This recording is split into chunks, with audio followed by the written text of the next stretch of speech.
Season 1 of The Last of Us is one of the most acclaimed video game adaptations of all time. It received near universal approval from critics and was a massive ratings hit, but most crucially, it was able to appease the fans of its source material, who for many consider this series to be a treasured and important piece of art. With this follow-up season announced to be adapting the second game, expectations were through the roof, as despite being somewhat divisive, The Last of Us Part 2 is heralded by many as being even better than the first game, a game which was already considered one of the greatest video games of all time. So in today's video, with the season just coming to a close, I'm going to be discussing why this second season of the show has been so divisive, with some incredible highs as well as serious problems. And just for a heads up, this discussion will contain major spoilers for the series. Now, when it comes to adapting a video game, despite our love for the source material, as fans, we've just got to accept that there will be changes when it comes to bringing it to a different medium, as despite the industry developing increasingly cinematic, narrative experiences, they are still making video games, so adapting them to television or film can't be one for one. And in light of the overstated but undeniably real backlash to Part 2, there was speculation that there would be significant tinkering when it comes to bringing the story to television. And right off the bat, we're shown that structurally, they've made some key changes. Within the opening minutes of the season, we're introduced to Abby, played by Caitlin Dever, and straight away, it's explained that her group of Fireflies, mourning the loss of those killed by Joel at the hospital last season. Her intentions are explicitly stated early on, with her vowing to kill Joel and to do it slowly. Figuring out who Abby is and trying to understand why she does what she does is played more like a mystery in the game, as you gradually come to discover why Joel ultimately meets a savage, brutal end. I think it's a shame that they removed this aspect of the story, as I found it to be such a compelling part of Ellie's journey, but I do get it, especially when you consider what happens in the second half of the game. Holding on to that anger towards Abby for so long meant that a portion of the player base was simply too far gone to accept her actions. And in television, with each season taking years to produce, building that understanding of Abby early on, especially for newcomers to the story, is something I can reluctantly accept. Now, we can instantly see the pain inside of her and the rage that fuels her.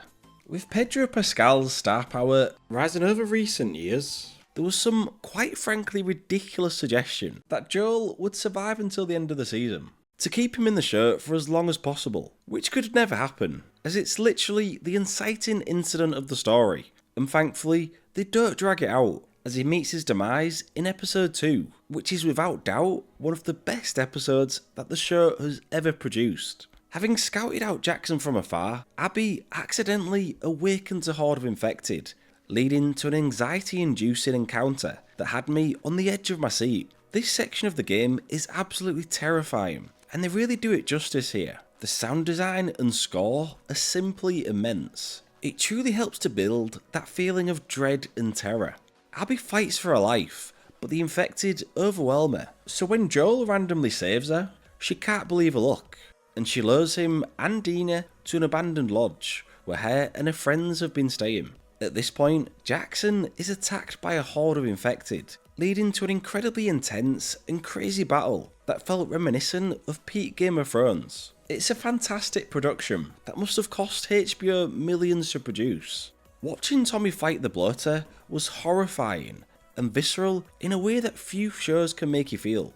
The series has always excelled when it comes to the infected encounters, with the makeup, sound design and direction leading to consistently fantastic moments. I only wish that they could be more frequent to make the world feel as dystopian and dangerous as it does in the game. Once Abby has Joel where she wants him, she brutally attacks him, using a golf club to ensure he suffers as much as possible. Caitlin Dever's performance in this episode cannot be downplayed, as she really is tremendous. I truly felt Abby's emotion and rage, as well as the sick pleasure she got from beating Joel to death. If she doesn't get nominated for an Emmy, I will be shocked, as she crushed this episode, just like she crushed Joel's face. To drive home the fact that Abby's group aren't just your typical villains, or even necessarily evil, the writers make very clear attempts to humanise them, even during these moments of extreme violence. It's clearly stated that they don't want to go around killing people. This is about a specific revenge against a specific person. It's their love for Abby that's driving the decision to help her, as it's everything to her. The group are visibly shook when Abby shotguns Joel in the leg. They hate that it's come to this. Watching Joel's final moments was hell, but it was executed so well that credit must be given to everyone involved. This episode was traumatising, emotionally devastating, and had me in tears, which is the exact response this episode needed. During Ellie and Dina's journey to avenge Joel's death, the series gives a lot of focus to building their relationship, which is a core part of the season. The show spends a lot of time highlighting why Ellie and Dina work so well together. They always seem to be on the same wavelength and have the same sense of humour. But Dina isn't just there to tag along with a friend. She's just as desperate to avenge Joel, and she contributes significantly by being the more strategic of the two. Isabel Merced brings a real likeability to the character, and is on top form throughout, almost to the point where she overshadows Bella Ramsey as Ellie. They've great chemistry, and watching the relationship blossom was beautiful to watch. However, the placement of it post Joel's death is something that I had a real issue with, as I felt that it distracted from Ellie's descension into darkness. This season is meant to showcase how trauma, pain, and guilt can cause someone to go down a dark path, becoming an almost unrecognisable version of themselves. But with the Ellie and Dina dynamic, at times, it felt like I was watching a goofy teen rom-com. They seem to be having a great time. Like, why the hell does Ellie seem so happy most of the time? Where's the rage? She seems like she's the exact same person as she was before Joel died. In the game, she literally thinks Dina's a burden now that she's pregnant, whereas in the show, she reacts positively. Some people hate the "I'm gonna be a dad" line, and I kinda do as well, but not because it's dumb, but because it completely misunderstands Ellie. At this point of a journey, how are you meant to lose yourself to darkness, whilst also experiencing joy and love? To me, this just didn't make sense for the character.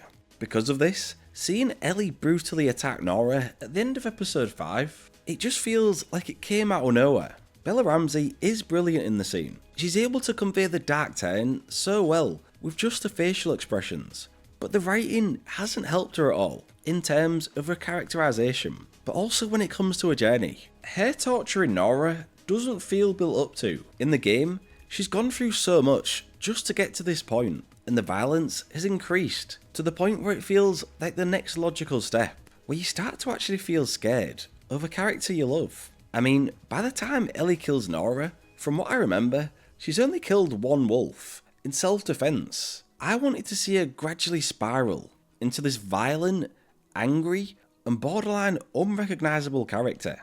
Generally, I think Craig Mazin has done a great job with most of the characters, but I can't help but feel like he fundamentally doesn't understand Ellie as a person, especially in season 2. I mean, another common complaint about his depiction of Ellie is how brain dead she comes across this season. She consistently makes dumb and reckless choices that could easily get her killed. In the game, she's able to survive such a perilous journey because she's super talented and smart. That's why she's able to make it out of some pretty sketchy situations. But in the series, she's essentially useless and is forced to run away from people or gets overwhelmed by infected. I get that they're trying to make it feel more realistic, but they've nerfed her to the ground to the point where it ruins the essence of the character. This makes a decision to hunt down Abby feel even more stupid and reckless, because how on earth could she and Dina have realistically done it themselves? They can't do shit. Having killed off Joel early in the season, I wasn't concerned that there'd be a considerable hole felt in the show due to his absence, as in the game, flashbacks are used frequently. However, in the show, Mazin decides to keep the flashbacks primarily for episode 6, which takes a closer look into Ellie and Joel's relationship over the years, seeing how the bond grew until the relationship eventually fractured. And first of all, I've gotta say, thank God they kept the song Future Days. Hearing Joel sing it to Ellie felt truly special and brought a tear to my eye. It's a beautiful and heartfelt song that simply couldn't have been missed. It's such a core part of the story and the themes at play. For me, this was such a magical episode, as we got to see what makes The Last of Us truly special, the relationship between Joel and Ellie. It just felt right. Even Bella Ramsey's performance felt elevated, as she plays young, dorky Ellie so naturally. One of the biggest talking points of this episode is how Mason decides to combine Ellie and Joel's final conversation with the admittance of the lie, which takes place much earlier in the source material. Despite being made abundantly clear already, they decide to spell it out that Joel believes that the cure could have been made. He just didn't care. He would have done anything to protect Ellie, as he couldn't lose another daughter. This is undoubtedly a selfish decision, and didn't take into account what Ellie would have wanted, but it shows what the pain of losing his daughter did to him, and the love he had for Ellie. Love and pain can make people do terrible things. Joel finally admitting the truth was a powerful moment, and when he tells Ellie that if she's ever in a position like him, that he hopes that she can do a little better than me, like his dad told him back in the day, it broke me. Druckmann directed this episode wonderfully, bringing out career best performances from both leads. It's not the flashiest episode, but for me, it's right up there with the best of the series. It's hard for me to remain completely unbiased, as this is my favourite video game series of all time, so it had a lot to live up to, and this season does many things successfully. For me, the show's at its best when it's replicating scenes from the game and expanding on the world. I love the cold opens, especially stuff like Isaac's backstory with Fedra and Joel's conversation with his dad, as these actually built on the world of The Last of Us and enriched our understanding of the characters. My main issues were when Craig Mazin tinkered with important aspects of the story, as generally I found them to be at best fine, and at worst damaging, therefore diminishing the overall impact of the story. Although I do admit that might be my biases impairing my judgment. However, something I cannot accept is the issue with pacing this season. It felt incredibly rushed, with them removing so much great stuff from the game, particularly during Ellie's days in Seattle. And because of this season doesn't carry anywhere near the same weight of the video games, and unfortunately, this was entirely predictable. Ever since we found out that this season would only be 7 episodes long. To tell this story properly, it needed at least 9 or 10 episodes. This seems to be a recurring issue with HBO, as it reminds me of Game of Thrones, when they did 10 episodes each season, and then the final 2 seasons were 7, then 6 episodes. And then we watched it, and we're like, it absolutely needed 10 episodes. What are we doing here?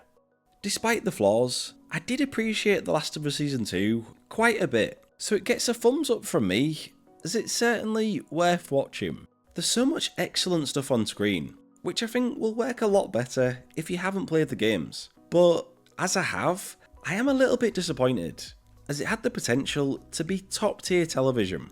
HBO have pulled out all of the stops to make the show look and feel like prestige content, and I'm sure it'll get plenty of awards. But I must say, I feel sorry for those that this was their first experience of The Last of Us story. There's plenty to like here, but the video games are the best and purest versions of the story. And now, there's an even bigger emphasis on the next season to stick the landing, as in my opinion, Abby's journey is when the story really kicks into gear and goes next level. I just hope that audiences are willing to give it a chance. So, what did you think of The Last of Us Season 2? And which season did you prefer? Let me know in the comments down below.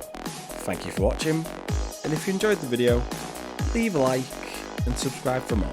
And I'll see you next time for another video. Goodbye.